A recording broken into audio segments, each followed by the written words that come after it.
have noticed, the very first consideration was the government requirements. But apparently, do you think would it have a domino effect if the government requirements is not being followed, or would it be effective? Or Next question, please. Yes, yes.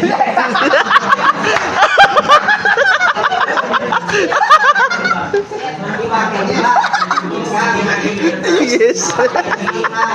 For your on card.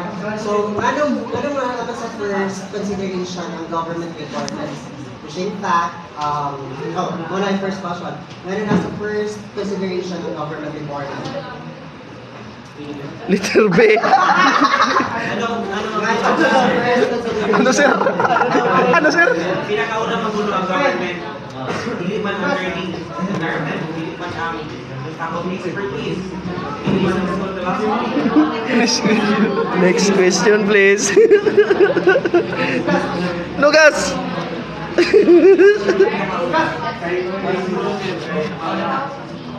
Para ang manok mukha og tubong. Wala tayong bigay na siya. Topic na siya rin sa mga kanang. Debate sa standard ko sa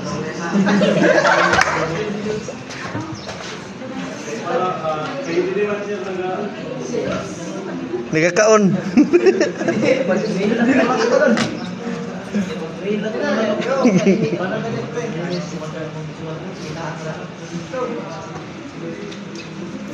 Letter B. siya na pinakaunang yun. Instead of the other things, consider.